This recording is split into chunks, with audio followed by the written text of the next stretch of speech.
बदर में बुरी तरह शिकस्त के बाद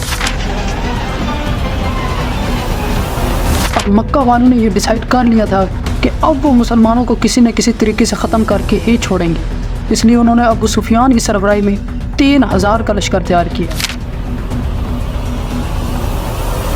इधर मुसलमानों ने भी 1000 का लश्कर तैयार किया। सिचुएशन फिर से बदर वाली थी। काफिर मुसलमानों से 3 गुना बड़े लश्कर के साथ थे, लेकिन इस दफ़ा मक्का वालों में एक बहुत ही यंग और टैलेंटेड लड़का मौजूद था जिसका नाम था खालिद।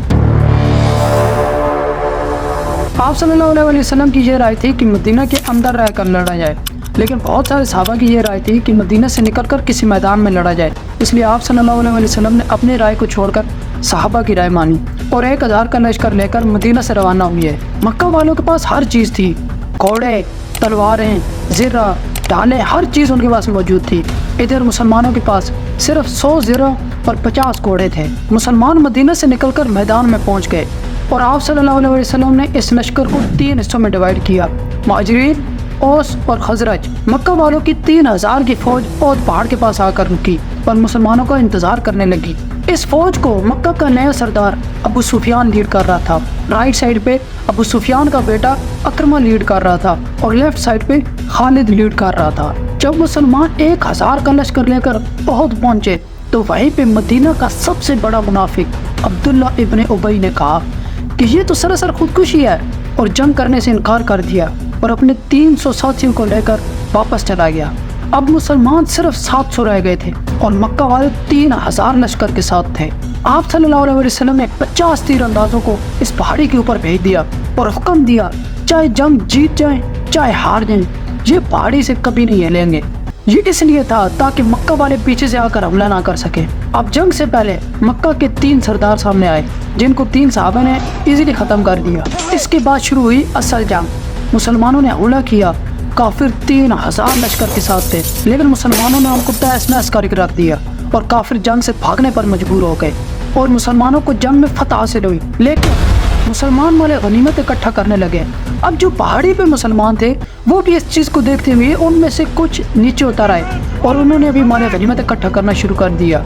हालांकि इनको हिदायत मिली हुई थी कि किसी भी सूरत में पहाड़ी को नहीं छोड़ना और शायद इसी चीज़ का इंतज़ार कर रहा था खालिद। इसने क्या किया, इसने पहाड़ी के पीछे से आकर दोबारा से मुसलमानों पर हमला कर दिया और इस दफ़ा न सिर्फ मुसलमानों पर हमला किया बल्कि आप सल्लल्लाहु अलैहि वसल्लम के खैमे पर भी हमला कर दिया और आप सल्लल्लाहु अलैहि वसल्लम के दांत मुबारक शहीद हो गए। अब मुसलमान 2 ग्रोहों के दरमियान फंस चुके थे और काफ़ी सहाबा शहीद हो गए और आप सल्लल्लाहु अलैहि वसल्लम के प्यारे चचा हज़रत हमज़ा रज़ियल्लाहु ताला अन्हु भी शहीद हो गए।